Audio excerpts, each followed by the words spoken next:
भाई, रक्षाबंधन पर बहुत याद करती हूँ। मैं तुम्हें राखी भेजना चाहती हूँ लेकिन तू भारत से बहुत दूर है। मैं तुझे राखी भेजना चाहती हूँ। प्यार से भेजी राखी। भारत सरकार कबूल करें और पाकिस्तान के लाहौर कोट लखपत जेल भेजकर बहन का भाई को राखी बांधने का अरमान पूरा करें। हर बहन अपने भाई को राखी बांधती है लेकिन मैं बदनसीब बहन अपने भाई को राखी नहीं बांध सकती। माँ तुम्हें बहुत याद करती है और तेरा इंतजार करती है। तुम्हारी भांजियाँ भी तुम्हें याद करती और देखना चाहती है। ये खत उस बहन का है जिसका भाई पाकिस्तान की कोट लखपत सेंट्रल जेल में करीब 6 सालों से बंद है। उन्होंने करीब 14 साल से अपने भाई को राखी नहीं बांधी है, लेकिन बदनसीबी भी ऐसी कि उनकी चिट्ठी पाकिस्तान की जेल में नहीं पहुंच सकती। दरअसल पहलगाम हमले के बाद से ही पाकिस्तान में चिट्ठी या कुरियर की सर्विस बंद की गई थी। उनका कहना है कि मेरा भाई जिंदा है तो मैं किसी राखी नहीं बांधूंगी। उन्होंने सौगंध ली है कि वह तब तक किसी को राखी नहीं बांधेगी जब तक वह अपने भाई को पाकिस्तान की जेल से छुड़वा कर न लाए। बात बालाघाट की बहन संघमित्रा खोब्रागड़े की हो रही है, जिनका भाई करीब 8 साल पहले अचानक घर से लापता हो गया था। पढ़ा लिखा है, पाकिस्तान की जेल बंद प्रसन्नजीत। मध्य प्रदेश के बालाघाट जिले के खैरलांजी में रहने वाला प्रसन्नजीत रंगारी पढ़ाई में तेज था। इसलिए कर्ज लेकर उनके बाबूजी लोकचंद रंगारी ने उनको पढ़ने के लिए जबलपुर के गुरु Ramdas Khalsa institute of technology से भी फार्मेसी की पढ़ाई की थी। पढ़ाई पूरी कर साल 2011 एमपी स्टेट फार्मेसी काउंसिल में अपना रजिस्ट्रेशन किया था। इसके बाद वह फिर से आगे की पढ़ाई करना चाहता था। उसे फिर पढ़ने भेजा भी गया लेकिन वह मानसिक स्थिति खराब होने से आगे पढ़ाई छोड़ घर आ गया। इसके बाद वह घर छोड़कर भाग गया था। फिर खुद ही 8 माह बाद बिहार से लौट आया। फिर वह अपनी बहन के घर रहने लगा। फिर घर से गया तो अब तक न लौटा। प्रसन्नजीत करीब साल भर अपनी बहन के यहाँ रहने के बाद फिर वह अपने माता पिता के पास रहने चला गया।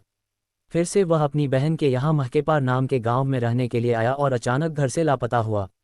इसके बाद कुछ दिनों तक तलाश की गई लेकिन कोई खबर न मिली। इसके बाद प्रसन्नजीत के परिवार ने उसे मरा हुआ मान लिया। एक फ़ोन और उम्मीद जगी, लेकिन दिसंबर 2021 में अचानक महकेपार में रह रही संघमित्रा खोब्रागड़े के लिए फ़ोन आता है। उन्हें पता चलता है कि उनका भाई प्रसन्नजीत पाकिस्तान के लाहौर के कोट लखपत जेल में बंद है। इसके बाद बहन को खुशी तो हुई लेकिन पाकिस्तान की बात सुन वह हैरान रह गई। ये फ़ोन था कुलदीप सिंह का, जो 29 साल पाकिस्तान की उसी जेल में रहकर आए जहां प्रसन्नजीत भी बंद है। तब से लेकर अब तक बहन संघमित्रा अपने भाई को छुड़वाने के लिए दफ्तरों के चक्कर काट रही है। उन्हें उम्मीद है कि वह अपने भाई को जेल से छुड़वा लेगी। पाकिस्तान की जेल में बंद, लेकिन कोई गुनाह अब तक तय नहीं। बहन संघमित्रा खोब्रागड़े ने बताया कि मंत्रालय से प्रसन्नजीत के पहचान के लिए दस्तावेज मंगाए गए थे।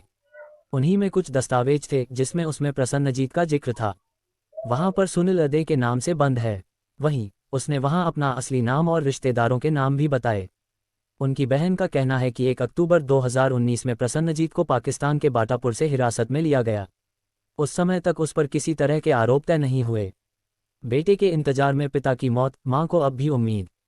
वेरिफिकेशन के दस्तावेज भी उसी दिन आए थे जिस दिन संघमित्रा और प्रसन्नजीत के पिता लोकचंद रंगारी की मौत हुई थी। बेटे के इंतजार में दुनिया से चल बसे और मां को लगता है कि उनका बेटा अब जबलपुर में है। वह मानसिक रूप से बीमार है और पड़ोसियों से खाना लेकर अपना गुजारा कर रही है।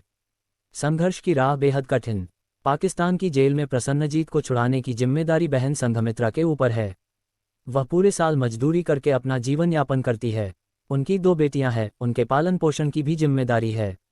वहीं उनके पति राजेश खोब्रागड़े भी मजदूरी करते हैं और उनकी सांस बीड़ी बनाने का भी काम कर परिवार अपना गुजारा बड़ी मुश्किल से कर रहा है। प्रसन्नजीत के जीजा राजेश खोब्रागड़े का कहना है कि इस प्रक्रिया में काफ़ी खर्च होता है। कई दफ्तरों के चक्कर काटने पड़ते हैं। ऐसे में काफ़ी खर्चा हो जाता है। उन्होंने सरकार से मदद की गुहार लगाई है। मेरा भाई 6-7 साल पहले लापता हुआ था। तो उसके पहले भी हमको कुछ पता नहीं था। हमको ऐसा लगा कि वो मर गया होगा। और 2019 को हमको पता चला 21 दिसंबर को कि जिंदा है करके। 21 दिसंबर 2021 में। और वो लाहौर के जेल में 10 सितंबर से साल से रह रहे कुलदीप सिंह कछवा जब वो वहां से रिहाई होकर वो इंडिया वापस आए तब हमारे को पता चला। मैं कलेक्टर सर के पास गई थी। कलेक्टर सर ने फिर आगे कार्रवाई पहुंचाए और वहां से मुझे फिर लेटर आया कि मैंने जो कहा वो सच बात है करके। हो गई थी वो बहन? हाँ, पुष्टि हो गई। और फिर उसके बाद में मैंने सोचा कि अभी तो कुछ सरकार कर नहीं रही, तो फिर मानवाधिकार आयोग में केस डाले, तो वो भी केस डला हुआ हमारा हो गया 1 साल। अच्छा। हाँ, 1 साल हो चुका है केस डला हुआ है, तो वहीं पे अब उसका हुआ थोड़ा, फिर उसके आगे कुछ हुआ ही नहीं। मैंने सोचा कि समय लगता है तो शायद और इंतजार करना पड़ेगा। अभी सरकार को जो भी चाहिए था मैंने भिजवाई, उन्होंने नागरिकता साबित करने के लिए नागरिकता भी साबित हो चुकी है मेरे भाई की। अब हम लोग अभी केस रीओपन करने वाले हैं। हमने कलेक्टर एसपी को लेटर भिजवाया है पोस्ट के द्वारा, और 15 दिन का इंतजार है। 15 दिन के बाद केस रीओपन करेंगे। अच्छा। जब मेरे भाई का कोई गुनाह भी नहीं है, कोई सजा भी नहीं है, तो वो बिना वजह सजा क्यों काट रहा है? और फिर उसकी रिहाई होना चाहिए ना। घर में रहती है मेरी आई खैरलांजी में। हाँ, अकेली से रहती है, वो खाना भी नहीं बनाती, बस मोहल्ले पड़ोस के लोग देते हैं, उसी से गुजारा करती है।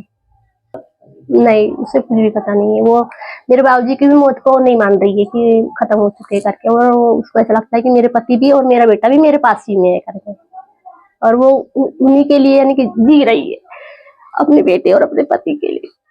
और हम लोग कोई भी बात से मनवाने की कोशिश करते हैं, पर वो मानती नहीं है। कि वो कहती है कि जो मैं कहती हूँ इससे बात है।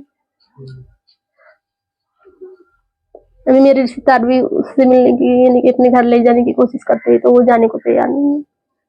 वो कहती है कि मैं अपने बेटे और अपने पति को छोड़ के नहीं आ सकती। सच बात है कि विदेश का मामला है, तो विदेश के लोग तो आना जाना करते ही नहीं इंडिया में। क्या हम मेरा ही भाई वहाँ पे पाकिस्तान में बंद है, फिर इंडिया के कोई लोग जाते नहीं है पाकिस्तान। अभी तक अगर नेताओं का बेटा रहता तो वो आता नहीं। हम लोग गरीब है तो हमारी कोई सुनवाई नहीं हो रही है।